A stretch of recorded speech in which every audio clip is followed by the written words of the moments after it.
Alright, so this video we are going to look at limits at infinity and horizontal asymptotes. And we'll also find some vertical asymptotes too.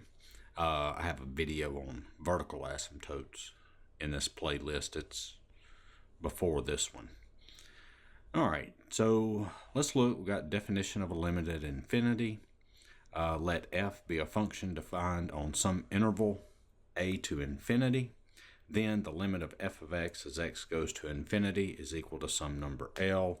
And then we can do the same thing as x goes to negative infinity. If f is a function defined on some interval negative infinity to a, then the limit of f of x as x goes to negative infinity is equal to some number L. And we're going to work some examples of finding limits as x goes to infinity and x goes to negative infinity. We'll do that a little later in the video. Alright, let's look at the limit as x goes to infinity and x goes to negative infinity of the inverse tangent function. Now you can see here I have it written that equals negative pi over 2 and that equals pi over 2. Okay, well, if we look at this, how do we find that limit? Well, let's look at the graph of inverse tangent. Now, this with inverse tangent, that'll come up quite a bit in calculus and even differential equations, taking the limit as x goes to infinity and x goes to negative infinity of your inverse tangent. So it's good to look at this. So the graph, there's a horizontal asymptote at pi over 2 and negative pi over 2. So if we look at that, and then so the graph of inverse tangent is this. Okay, and you can see as x goes to infinity, this graph is approaching the pi over 2, and as we go to negative infinity, that graph is approaching negative pi over 2. So that's the limit of inverse tangent as x goes to infinity, x goes to negative infinity. All right, so let's take a look at the next example. All right, so let's look at this example here. We have find the infinite limits at infinity and asymptotes for the function f whose graph is shown. All right, so to work this problem, let's first look at, you can see here at negative 1, and then we can also look here at x equal 2. So here we can see that the limit as x goes to negative 1 of f of x, this function here, this graph here represents the function f. Okay, now what's the limit as x goes to negative 1? Well, if you remember earlier, we can take the limit from the left and the limit from the right. So the limit as x goes to negative 1 from the left of f of x. So you can see as we're coming in to negative 1 from the left-hand side, you see how the graph is getting larger and larger. See, we can draw a vertical asymptote here. And you can see as we get closer and closer to negative 1 from the left, we're going to infinity. And the same thing, limit as x goes to negative 1 from the right of f of x, that's the same thing. We get closer and closer to negative 1 from the right-hand side, while the graph is going to infinity. And we can say that the limit of f of x as x goes to negative 1 is equal to infinity. All right. Now, let's do the same thing. Let's look at as x approaches 2. Okay, so let's just erase this.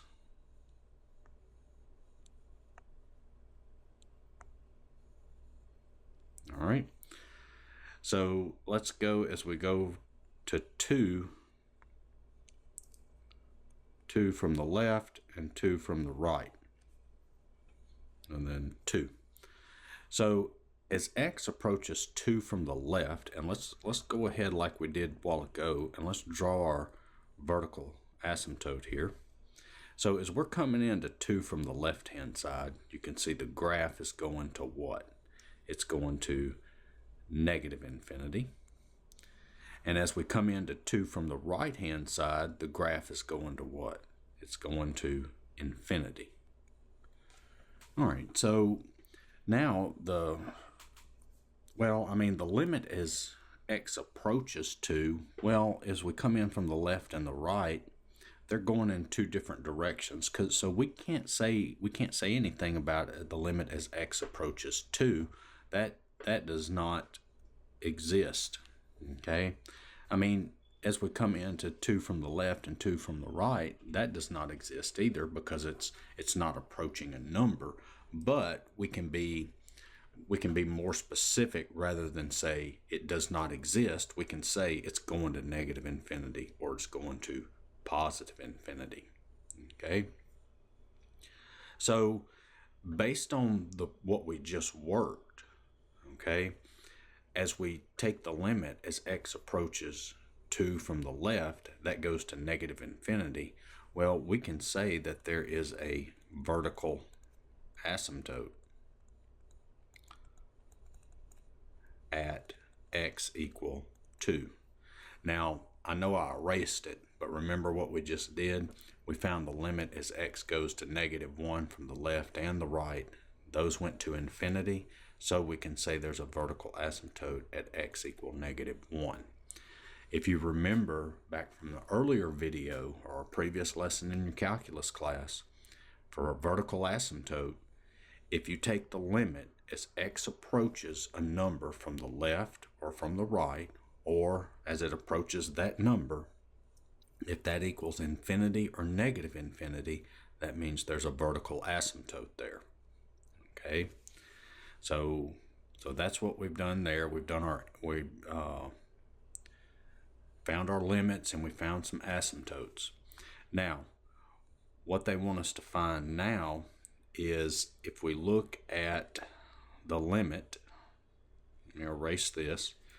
So if we look at the limit as x approaches infinity of f of x, all right, so what does that equal? Okay, well, x is going to infinity. So if I draw in this horizontal asymptote here, see that? We can see that as x is going to infinity, this graph here is getting closer and closer to this line here, which is 1, 2, 3. So that is equal to 3.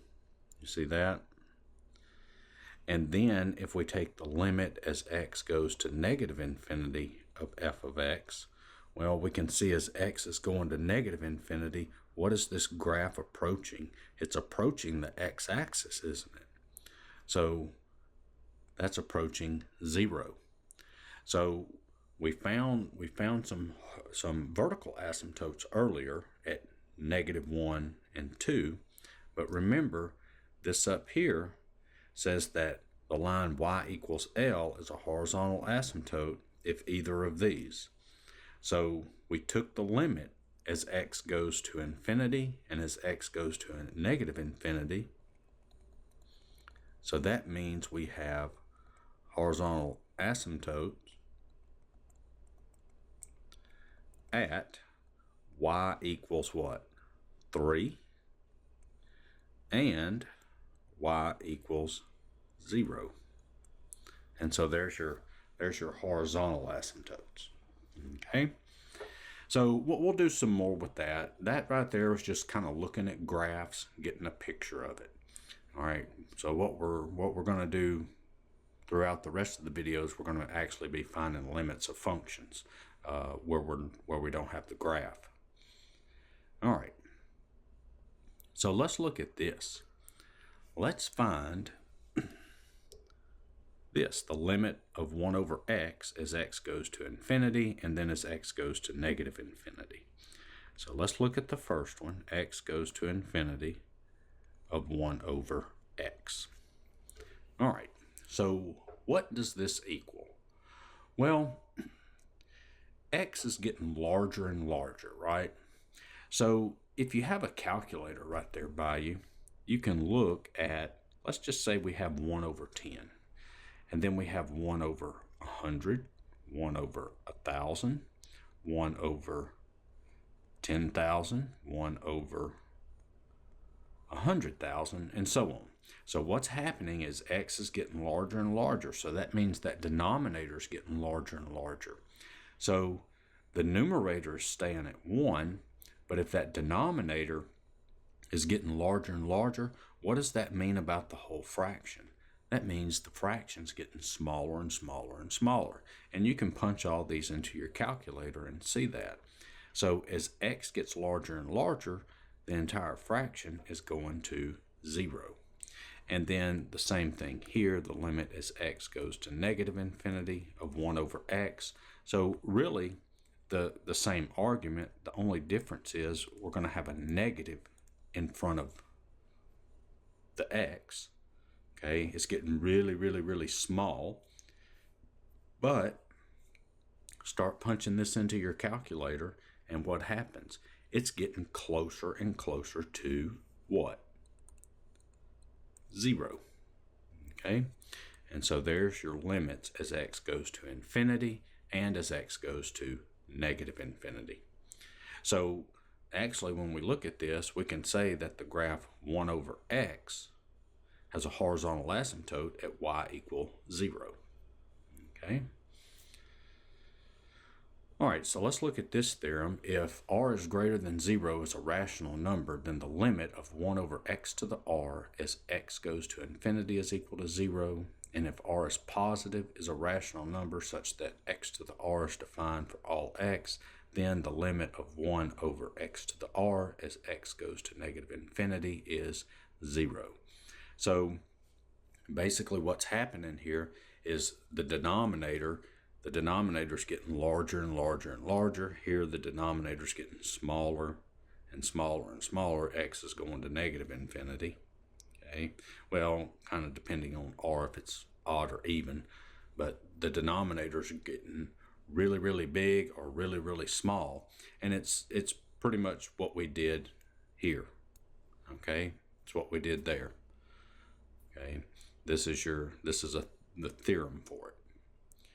All right, now let's look at some examples where we're evaluating functions as x goes to infinity or negative infinity.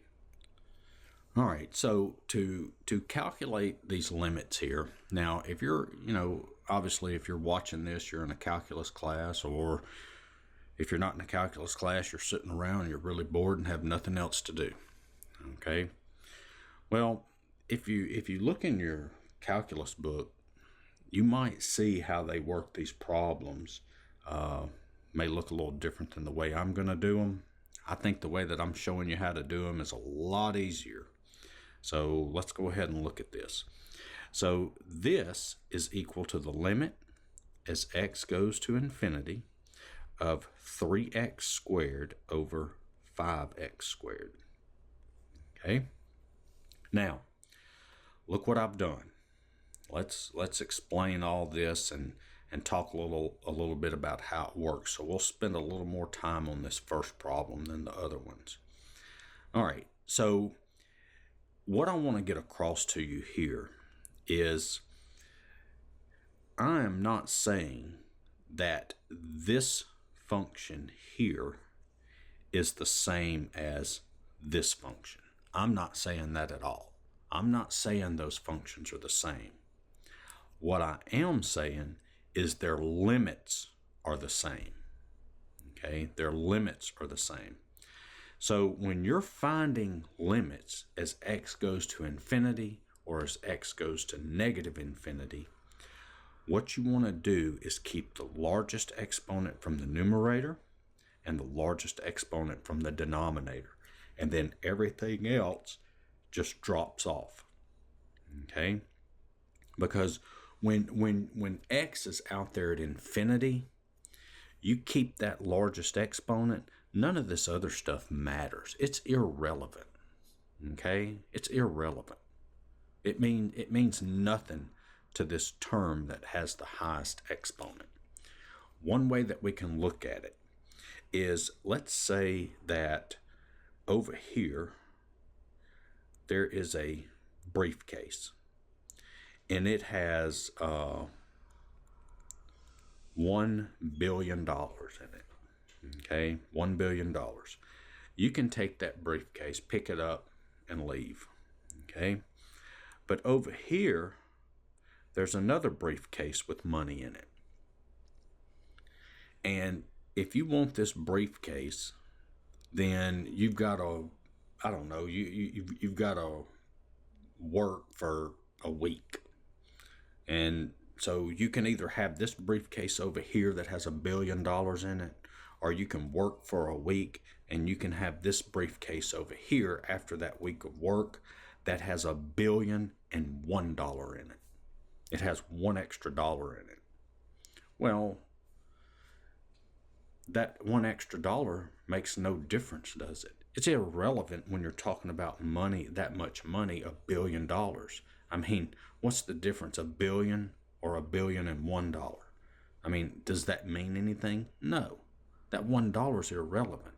That's the same thing as in the numerator, this x and this 2, or this 4x and this 1. It means nothing. And so what we're saying is not that this function here is equal to this function. We're saying their limits are equal. All right. And so now if we work this is the limit as x goes to infinity. See how the x squareds cancel? We're left with 3/5. And so this is 3/5. And that's your limit. Okay. So remember, when you take the limit of a constant term, you get that constant term back. All right. So what about this one? All right. So once again, we've got the limit as x goes to infinity. And I want to keep the largest exponent from the numerator and the largest exponent from the denominator. Okay. And then everything else just falls off.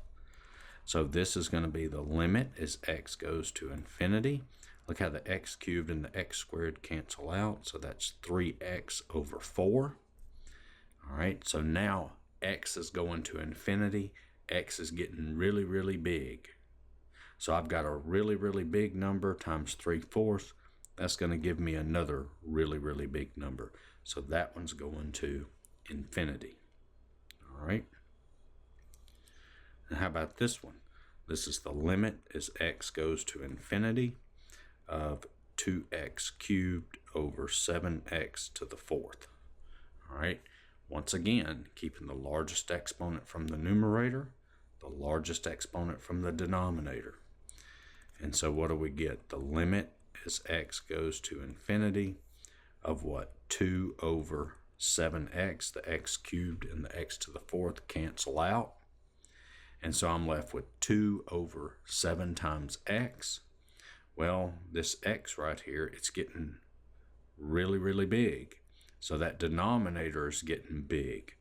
And so if the denominator is getting larger and larger and larger and larger than the whole fraction, that's going to 0. All right. So let's look at the same thing here, but we're going to negative infinity. All right, so look, it's the same thing. So we've got limit as x goes to negative infinity. So I'm going to keep the largest exponent from the numerator, largest exponent from the denominator. And so this is going to be the limit as x goes to negative infinity. The x squareds cancel out. I've got 3/5. I'm taking the limit as x goes to negative infinity of a constant. So I'm going to get that constant, 3/5.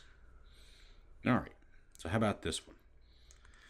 So this is going to be what? The limit as x goes to negative infinity of 3x cubed over 4x squared. The x cubed and x squared cancel. So this is 3x over 4. Now x is going to negative infinity. So I've got a really, really big number with a negative sign in front of it, right? Or a really, really small number times the 3/4. Well, that's going to be negative infinity. And then same thing here. The limit is x goes to negative infinity of 2x cubed over 7x to the fourth. I'm just keeping the largest exponent from the numerator, largest exponent from the denominator. So this is the limit as x goes to negative infinity of 2 over 7x. Now, x is going to negative infinity, so this is getting really, really small, or really, really big with a negative in front of it, and this is going to 0. Okay, so these limits as x goes to infinity, x goes to negative infinity, they're really easy to work. Okay, all right, now this one. We want to find the horizontal and vertical asymptotes of this function. Now this one, it's, you know, when we take the limit as x goes to infinity and negative infinity, it's going to be similar to what we did earlier, but it's a little more complicated. But we'll work through it. We'll go through it, and I'll show you how all this works. All right. So first, let's just go ahead and find the vertical asymptotes. So for the vertical asymptote, all right, so vertical asymptotes, well, we look here, we look to see, okay, when is that denominator 0? And that's when x is 5/3, right? So we set the denominator equal to 0, solve for x, that gives us 5/3. Now, remember what we have to do to show that there's a vertical asymptote there. All right, remember what we have to do? Well, we have to show that the limit as x goes to 5/3. Okay, so we can show that the limit as x goes to 5/3, or we can show the limit as x goes to 5/3 from the left, or the limit as x goes to 5/3 from the right. Any of those has to equal infinity or negative infinity. Okay, we don't have to show that all three are infinity or negative infinity. We only have to show that one of them is infinity or negative infinity. And if we can show that one of them is that, then that means there's a vertical asymptote there. So let's take the limit as x goes to 5/3. Let's go from the right, square root 2x squared plus 1 over 3x minus 5. All right, so let's do this one. And, well, let's find the limit. So if I take the 5/3 and I plug it into the numerator here, let me see just a second, just what I get. Let's see, 5 divided by 3, and then I square that, times 2 plus 1, and then I take the square root of that. That gives me 2.56 and some more decimal places.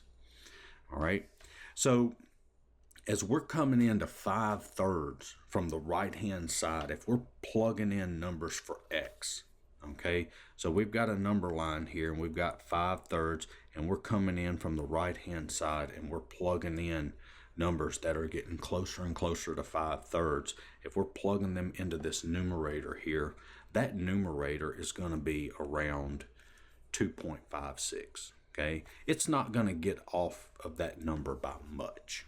That's pretty much what it's going to be. Okay, but what's happening with this denominator here is I'm coming into 5/3 from the right hand side. You know, if I plug in numbers, you know, that are getting closer and closer to 5/3 from the right, then that denominator, I'm gonna have the 2.56, which that's pretty much what the numerator is. I'm gonna have numbers like this over 0.1. I'll have the 2.56 over like 0.01, 0.001, and so on. Okay, this right here, this part right here should really be nothing new to you. This was in an earlier section in your calculus class. okay, doing this. So the numerator's pretty much staying the same, but the denominator is getting smaller and smaller really quick. And so we can say this is going to infinity. Okay. Now, this right here, just this, okay? We don't have to do anything else. We don't have to do anything else. This right here shows that there is a vertical asymptote at x equals 5/3. We've proved it. We took the limit as x goes to 5/3 from the right. We got infinity. That's it. Okay? But let's do this. Let's also do the limit as x goes to 5/3 from the left of square root 2x squared plus 1 over 3x minus 5. All right? So you might be wondering, well, if this is the only thing you have to show, and you don't have to show anything else that there's a vertical asymptote, and we don't. I mean, we're basically done with the problem as far as finding vertical asymptotes. We still got to find the horizontal asymptotes, but we're done with the vertical asymptotes. But what I always make my students do is I make them find the limit from the right and the left. So you might be wondering, well, why do you do that? Well, the reason I do that is because later on in your calculus class, you're going to get to the sections where you're graphing these things. All right? And when you graph these things, you're going to need to take the limit from the left and the right so we know what the graph looks like on both sides of the asymptote. Okay? So later on, you're going to have to do it. So I just make mine do it now so they get used to it. Okay? So, and look, and it's not that much more work. Look, we're coming into 5/3 from the left now. Well, if I come into 5/3 from the left and I'm plugging these numbers into this numerator for x, well, that's going to be the same thing. That numerator is going to be right around 2.56, something like that. It's not going to change much as I'm getting closer and closer to 5/3. But the denominator is going to change. All right?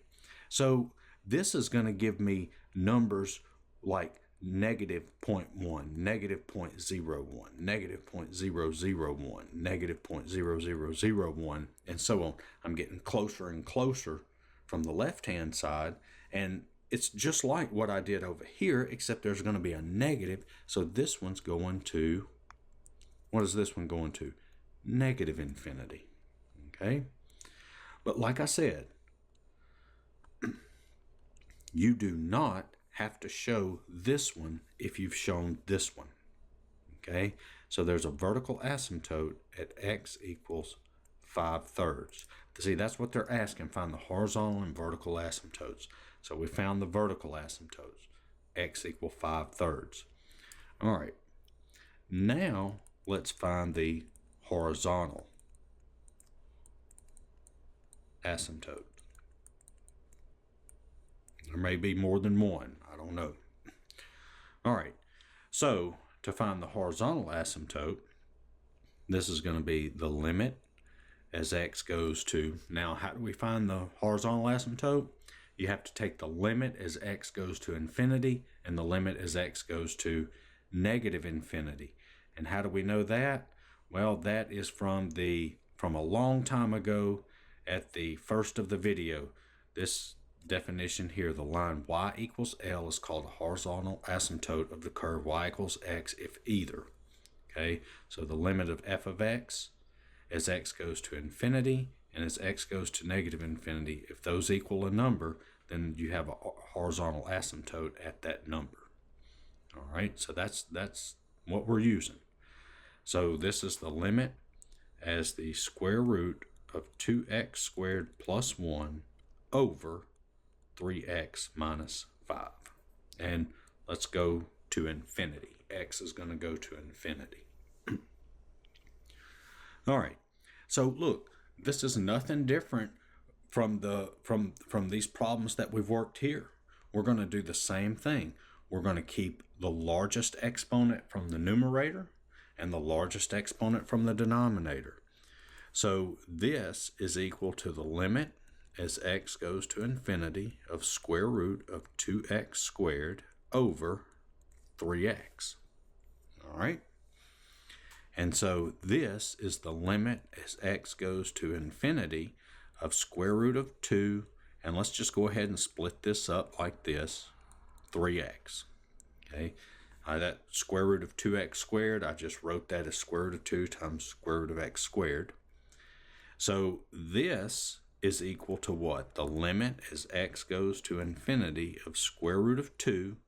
Now, what's the square root of x squared? That's x over 3x.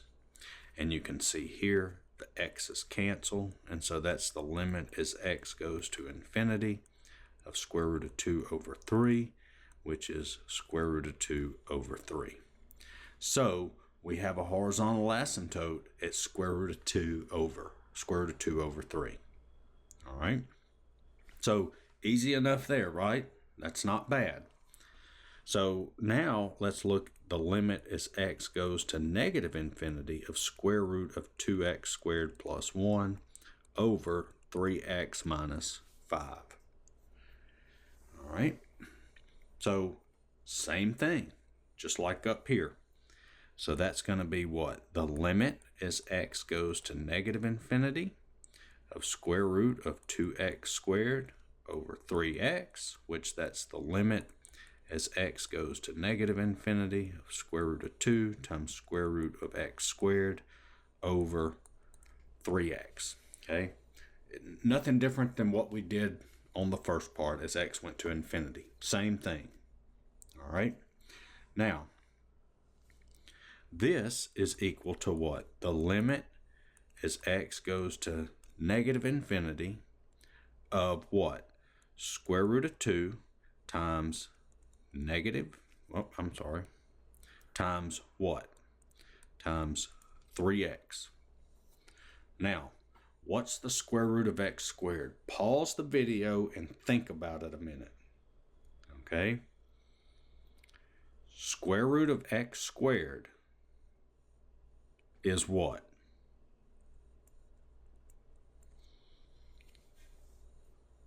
What happened? Okay? What happened? All right.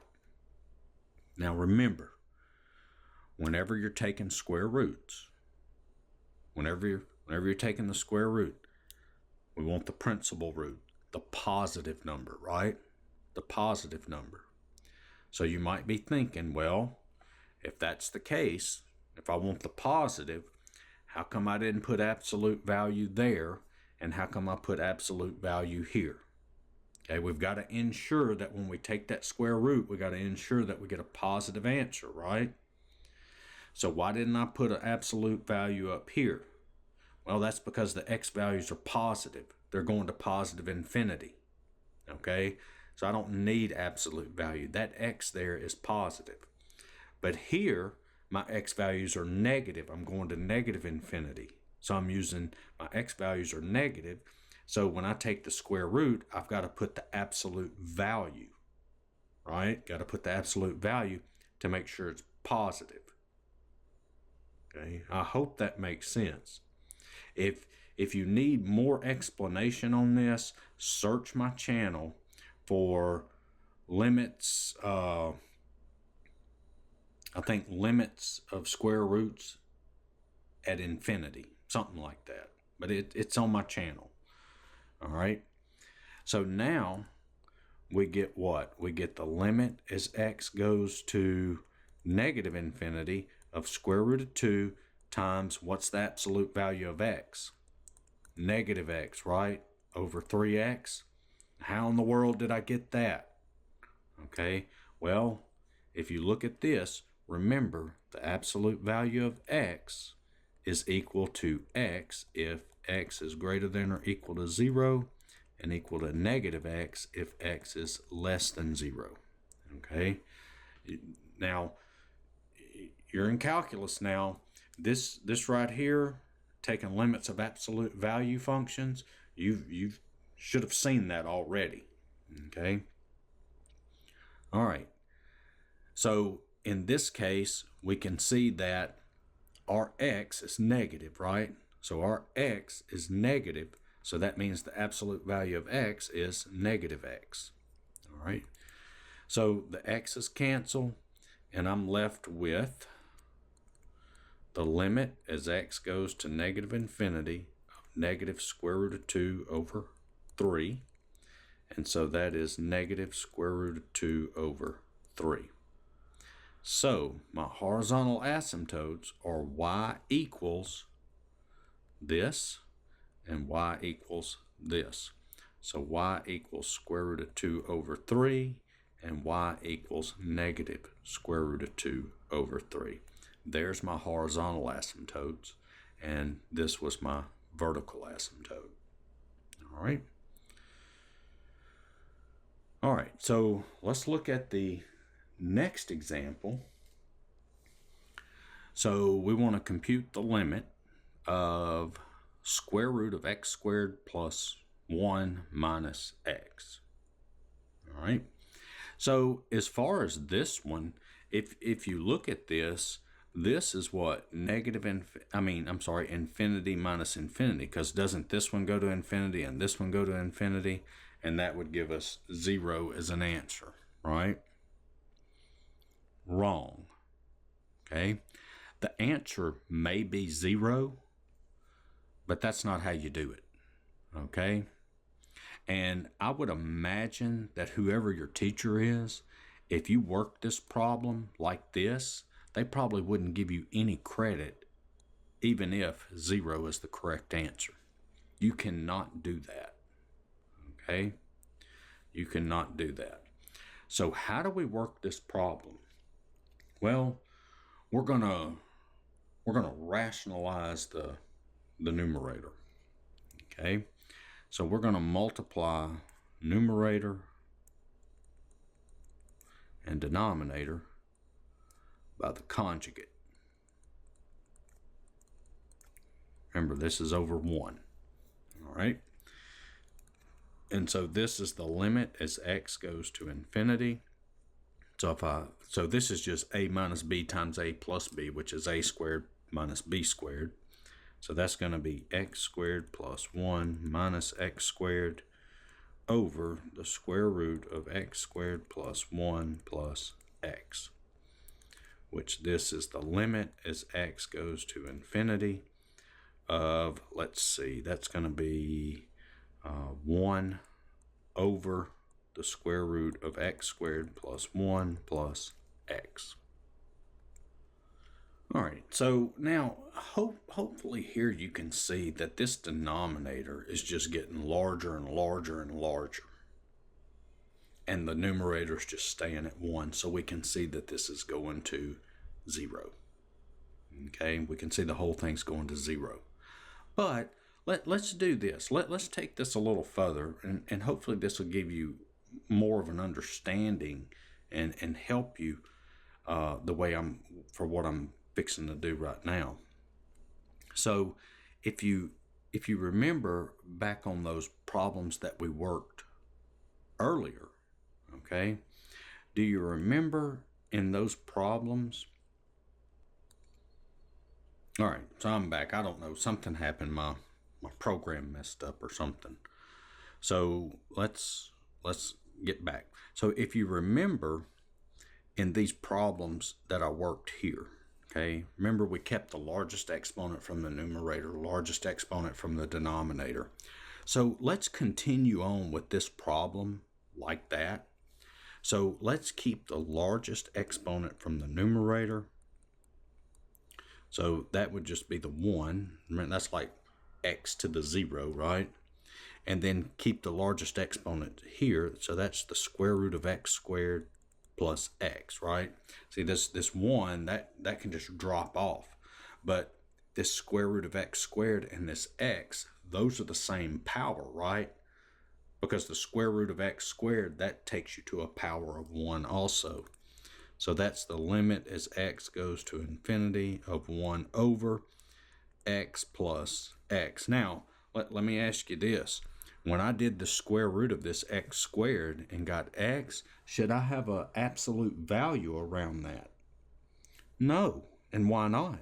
Well, because x is positive. You see that?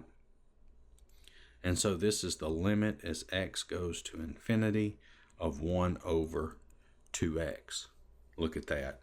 Now, x is getting larger and larger. That denominator's getting larger and larger. The numerator's staying at 1, so the whole thing is going to 0. But remember at the first of the problem, infinity minus infinity, we got 0. You can't, I mean, that's the right answer, but I don't think I know any teacher that would give you any credit for that. Okay? You probably wouldn't get any partial credit for that. At least I know I wouldn't give partial credit for it. But you've got to show this. This is how you take the limit. All right, so what about this one? Evaluate the limit of arctan of 1 over x minus 2 as x goes to 2 from the right. Okay, so that I don't think that's too hard to do, right? That should be pretty easy there. So let's look at this. So evaluate the limit arctan 1 over x minus 2. So as x approaches 2 from the right, so that means we're plugging in numbers like 2.1, 2.01, 2.001, and so on. Okay? All right, well, what is that denominator doing? If I plug in the 2.1, that denominator's 0.1, 0.01, 0.001, and so on. So this in here is going to infinity, right? It's going to infinity. So arctan, as it goes to infinity, well, what does that equal? Well, that's what? That's pi over 2, like earlier. Remember the graph we did? It's pi over 2. Okay? All right. Now what about this one? The limit of e to the x as x goes to negative infinity. Well, what in the world is that going to be? Well, x is going to negative infinity, right? So I want you to kind of look at it like this, e to the negative infinity. Now, understand you can't plug infinity in, okay? You can't plug in infinity. But what I'm doing here, I'm just showing you, we got a really big number in that exponent with a negative sign in front of it because it's going to negative infinity, okay? Do you remember making that exponent positive? That would be 1 over e, and that would change it to a positive big number. You see that? So I've got 1 over a really big number down here in the denominator, and that would just go to 0. All right, so let's look at C. We've got the limit of e to the x as x goes to 0 from the left. All right, so x is going to 0 from the left. So let's just look at the exponent right now. So that's going to negative 0.1, that's going to negative 0.01, and that's going to negative 0.00001 as we're getting closer and closer to 0 from the left. So you can see that denominator is getting really, really, really small, right? And it's negative, okay? So that means that this exponent here is going to what? Negative infinity. So that's e to a negative infinity, a number out there at negative infinity. So that's going to be what? 0. See, we did that. See, we did that here. See that? It's just we had to figure out what that was going to first. All right, so what about this one? The limit is x cubed as x goes to infinity. Well, you got a big number, you cube it, that's going to infinity. What about x goes to negative infinity of x cubed? Well, you got a number out there at negative infinity, a really big number with a negative sign in front of it. Well, if you cube a negative number, you're going to get a negative number back. So we can easily see that's going to negative infinity. See, so that some of these problems, they're real easy to do. Okay. Now, what about this one? The limit x squared minus x as x goes to infinity. Well, can we do that like we remember before? Infinity minus infinity is 0? No, we can't do that, can we? All right. But what we can do here, we can look at this, the limit as x goes to infinity of x times x minus 1. All I did is just factor the x out. Now, let's think about this a little bit. We're not multiplying infinity times infinity, but what we can look at it like this. This number here, this x, that's a really big number, right? And if you take a really big number times another really big number, what are you going to get back? An even bigger number. So we can say that goes to infinity. All right. All right, so I think this is coming up to the last of the video. I think we got this, and then we've got this one problem to work, and that's it. All right, so we've got precise definition of a limit at infinity. Let f be a function defined on some interval a to infinity. Then the limit of f of x as x goes to infinity equals L, means that for every epsilon that's positive, there's a corresponding number n such that if x is greater than n, then the absolute value of f of x minus L is less than epsilon. And also, as we go to negative infinity, and you can read the rest of that, just pause it and read it. It's saying similar to what we just read. Okay, so let's look at this, and it looks like our example x is going to infinity. So we've got this part right here. We're going to do this first one where x goes to infinity. So let's look at this problem. It says use the definition to prove that the limit of 1 over x as x goes to infinity is equal to 0. All right, so let's look at this. All right, so how do we solve this? All right, so we're using this definition up here. All right, so we've got epsilon is positive.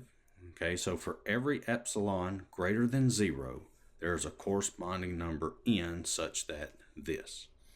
All right, so what we have here is we have given epsilon is greater than 0. Okay, what do we want to find?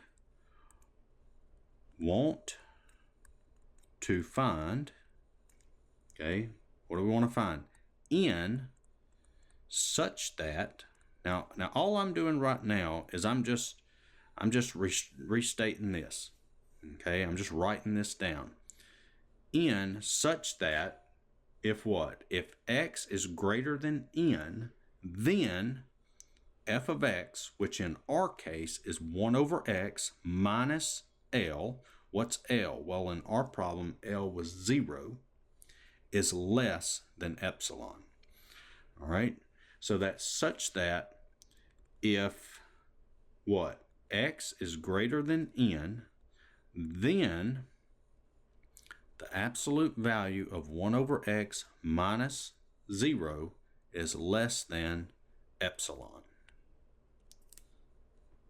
So that's what we're doing. Okay. So to compute the limit, we can assume x is positive, right? X is greater than 0. We got x is going to infinity. We know it's going to 0. Okay. So we have 1 over x. Okay. 1 over x is less than epsilon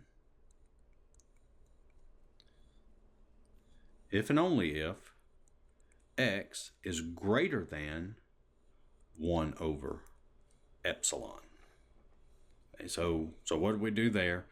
So if we got 1 over x is less than epsilon, then that means x is greater than 1 over epsilon. We took the reciprocal, and if you take the reciprocal of each side, what do? You reverse that inequality symbol. Okay? So let's choose